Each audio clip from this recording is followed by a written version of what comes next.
Welcome to ಅಡುಗೆ number 1. ಇವತ್ತು special ಆಗಿ 4 ಥರ ಬೇಸಿಗೆ ಪಾನೀಯಗಳು ಅಂದ್ರೆ ಸಮ್ಮರ್ ಡ್ರಿಂಕ್ಸನ್ನು ತೊಗೊಂಡು ಬಂದಿದ್ದೀನಿ. ಸಿಂಪಲ್ಲಾಗಿ ಮಾಡ್ಬೋದು. ಇಷ್ಟು ಉರಿ ಬಿಸಿಲಿನಾಗ ಈ ರೀತಿ ತಂಪಾದ ಪಾನೀಯಗಳನ್ನು ಕುಡಿದ್ರೆ ಎಷ್ಟು ದೇಹ ಹಿತವಾಗಿರುತ್ತಲ್ಲ. ಹಾಗಿದ್ರೆ ಬನ್ನಿ ಯಾವ್ದು ಮಾಡಿದ್ದೀನಿ ಅಂತ ತೋರಿಸ್ಕೊಡ್ತೀನಿ. ಮೊದಲಿಗೆ ನಿಂಬು ಜ್ಯೂಸನ್ನು ಮಾಡಿದ್ದೀನಿ. ಲಿಂಬೆಹಣ್ಣಿನ ಪಾನಕ. ಇದನ್ನು ಒಂದು ಲಿಂಬೆಹಣ್ಣನ್ನು ಮೇಲ್ಗಡೆ ಸಿಪ್ಪೆಗಳನ್ನು ಅಷ್ಟು ತೆಗೆದುಕೊಂಡು ಒಳಗಡೆ ಬೀಜಗಳನ್ನು ಅಷ್ಟು ತೆಗೆದುಕೊಂಡು ಇದನ್ನು ರೆಡಿ ಮಾಡಿ ಇಟ್ಕೋತೀನಿ. ಇದನ್ನು ಮಿಕ್ಸರ್ ಜಾರ್ ದೊಡ್ಡದಿರ್ತದಲ್ಲ ಅದರೊಳಗೆ ಹಾಕಿಬಿಡ್ರಿ. ನೀವೇನು ಕಲಸೋ ಅವಶ್ಯಕತೆ ಇರಲ್ಲ.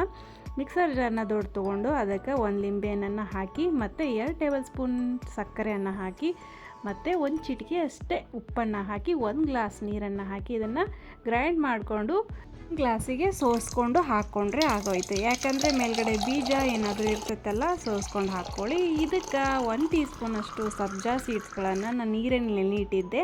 ಇದನ್ನು ಕೂಡ ಇದಕ್ಕೆ ಹಾಕೋತೀನಿ. 1 ಟೀ ಸ್ಪೂನಷ್ಟು ಏಲಕ್ಕಿ ಪೌಡರ್ನ ಹಾಕ್ಕೊಳ್ತಾ. ಈ ರೀತಿ ಲಿಂಬು ಪಾನಕವನ್ನು ಮಧ್ಯಾಹ್ನ ಟೈಮ್ನ ಕುಡಿದ್ರೆ ದೇಹ ಹಿತವಾಗಿರುತ್ತೆ.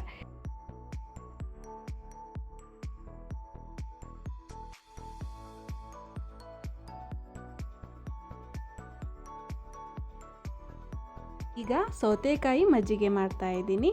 ಸೌತೆಕಾಯಿಲಿ ನಾನು ನೀರು ಸೌತೆಕಾಯಿ ತೊಗೊಂಡಿದ್ದೀನಿ. ಒಂದು ಪೂರ್ತಿಯಾಗಿ ಸೌತೆಕಾಯಿ ತೊಗೊಂಡು ಅದು ಮೇಲ್ಗಡೆಯನ್ನು ಸಿಪ್ಪೆಯನ್ನು ತುರಿದುಕೊಂಡು ಇದನ್ನು ಸಣ್ಣಾಗಿ ಕಟ್ ಮಾಡಿಕೊಂಡು ಒಂದು ದೊಡ್ಡ ಜಾರಿಗೆ ಇದನ್ನು ಟ್ರಾನ್ಸ್ಫರ್ ಮಾಡ್ಕೊಳ್ಳೋಣ. ಈ ರೀತಿ ಸಣ್ಣಾಗಿ ತುಣುಕುಗಳನ್ನು ಕಟ್ ಮಾಡಿ ಹಾಕ್ಕೊಳ್ತಾ ಇದ್ದೀನಿ. ಈಗ 1 ಕಪ್ನಷ್ಟು ಮೊಸರನ್ನು ಸೇರಿಸ್ಕೊಂಡಿನಿ. 2 ಕಪ್ನಷ್ಟು ಇದಕ್ಕೆ ನೀರನ್ನು ಹಾಕಿಕೊಂಡು ರುಚಿಗೆ ಸ್ವಲ್ಪ ಉಪ್ಪನ್ನು ಬೆರೆಸ್ಕೊಳ್ಳೋಣ. ಮೊಸರು ಹುಳಿಯಾಗಿದ್ದರೆ ಇನ್ನೂ ಸ್ವಲ್ಪ ನೀರು ಹಾಕ್ಕೊಳ್ಳಿ. ಇದಕ್ಕೆ ಚಾಟ್ ಮಸಾಲ 1 ಟೀ ಸ್ಪೂನಷ್ಟು ಹಾಕಿ ಗ್ರೈಂಡ್ ಮಾಡಿಕೊಂಡೆ. ನೋಡಿ ಈ ರೀತಿಯಾದ ಸೌತೆಕಾಯಿ ಮಜ್ಜಿಗೆ ರೆಡಿ ಆಯಿತು.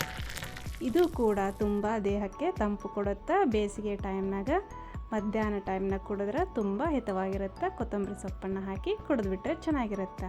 ಈಗ ಕಲ್ಲಂಗಡಿ ಜ್ಯೂಸನ್ನು ಮಾಡ್ತಾಯಿದ್ದೀನಿ. ಇದಂತೂ ಈಗ ಸೀಸ್ನಲ್ ಆಗಿದೆ. ಈ ಪೂರ್ತಿಯಾಗಿ ಮಾರ್ಕೆಟಲ್ಲಿ ಇದೇ ಸಿಗ್ತಾ ಇದೆ. ಇದನ್ನ 1 ಕಪ್ನಷ್ಟು ಸಣ್ಣಾಗಿ ಕಟ್ ಮಾಡಿಕೊಂಡು ಹಾಕ್ಕೊಂಡಿದ್ದೀನಿ. ಇದಕ್ಕೆ ಸ್ವಲ್ಪ ಪುದೀನ ಸೊಪ್ಪನ್ನು ಹಾಕ್ಕೊಂಡಿದ್ದೀನಿ. 1 ಟೇಬಲ್ ಸ್ಪೂನ್ ಸಕ್ಕರೆ, 1 ಚಿಟಿಕೆಯಷ್ಟು ಉಪ್ಪನ್ನು ಸೇರಿಸಿ 1 ಟೀ ಸ್ಪೂನಷ್ಟು ಚಾಟ್ ಮಸಾಲ ಸೇರಿಸಿ ಇದನ್ನು ಗ್ರೈಂಡ್ ಮಾಡ್ಕೊಳ್ಳೋಣ. ಚಾಟ್ ಮಸಾಲ ಏನಕ್ಕೆ ಉಪಯೋಗಿಸ್ತಾ ಇದ್ದೀನಿ ಅಂದರೆ ಇದು ಟೇಸ್ಟ್ ಭಾಳ ಚೆನ್ನಾಗಿರುತ್ತೆ. ಬೇಕಿದ್ರೆ ಟ್ರೈ ಮಾಡಿರಿ. ಈ ಥರ ಜ್ಯೂಸ್ ಮಾಡಿದಾಗ 2 ಐಸ್ ಕ್ಯೂಬನ್ನು ಹಾಕ್ಕೊಂಡಿದ್ದೀನಿ. ಮತ್ತು ಸಬ್ಜಾ ಸೀಡ್ಸ್ನ 1 ಟೀ ಸ್ಪೂನಷ್ಟು ಹಾಕಿ ಒಂದು ಲಿಂಬು ತುಣುಕನ್ನು ಹಾಕಿ ಇದನ್ನು ಫಿಲ್ಟರ್ ಮಾಡಿಕೊಂಡ್ರೆ ಜ್ಯೂಸು ರೆಡಿ ಆಯಿತು. ಇದು ಕೂಡ ತುಂಬ ದೇಹಕ್ಕೆ ತಂಪಾದ ಪಾನೀಯ. ದಿನ ಹಣ್ಣು ತಿಂದು ಬೇಜಾರಾದಾಗ ಈ ರೀತಿ ಜ್ಯೂಸ್ ಮಾಡ್ಕೊಂಡು ಕುಡಿದ್ರೆ ಮಸ್ತ್ ಟೇಸ್ಟ್ ಇರುತ್ತೆ. ಟ್ರೈ ಮಾಡಿರಿ.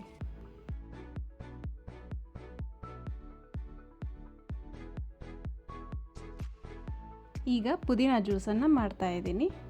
ಪುದೀನಾನ 1/4 ಕಪ್ನಷ್ಟು ನಾನು ಪುದೀನ ಸ್ವಚ್ಛವಾಗಿ ತೊಳ್ಕೊಂಡು ಕಪ್ಪಳತೆಯಲ್ಲಿ 1/4 ಕಪ್ನಷ್ಟು ಹಾಕ್ಕೊಂಡಿದ್ದೀನಿ. ಇದಕ್ಕೆ ಅರ್ಧ ಲಿಂಬು ಹೋಳನ್ನು ಕಟ್ ಮಾಡಿಕೊಂಡು ಬೀಜ ತೆಗೆದು ಕಟ್ ಮಾಡಿಕೊಂಡು ಹಾಕ್ಕೊಂಡಿದ್ದೀನಿ. 2 ಚಿಟಿಕೆಯಷ್ಟು ಉಪ್ಪು ಮತ್ತು 2 ಟೇಬಲ್ ಸ್ಪೂನ್ ಸಕ್ಕರೆ, ಚಾಟ್ ಮಸಾಲ ಹಾಕಿ ಗ್ರೈಂಡ್ ಮಾಡ್ಕೊಂಡಿದ್ದೀನಿ. ಇದಕ್ಕೆ ಗ್ರೈಂಡ್ ಮಾಡ್ಕೊಂಡಾದಮೇಲೆ ಇದನ್ನು ಒಂದು ಗ್ಲಾಸಿಗೆ ಸೋಸ್ಕೊಂಡು ಹಾಕ್ಕೊಂಡ್ರೆ ಈ ಮೇಲ್ಗಡೆ ಬೀಜ ಏನಾದರೂ ಪುದೀನದಲ್ಲಿರುವ ಕಸ ಕಡ್ಡಿಗಳು ಫಿಲ್ಟರ್ ಆಗಿ ಬರುತ್ತೆ. ನೋಡಿ ಎಷ್ಟು ಚೆನ್ನಾಗಿ ಬಂದೈತಿ ಪುದೀನ ಜ್ಯೂಸ್ ಎಷ್ಟು ಚೆನ್ನಾಗಿ ಬಂದಿದೆ ಅಲ್ಲ. ನೋಡೋಕ್ಕೆ ಎಷ್ಟು ಚೆನ್ನಾಗಿ ಕಾಣುತ್ತೆ.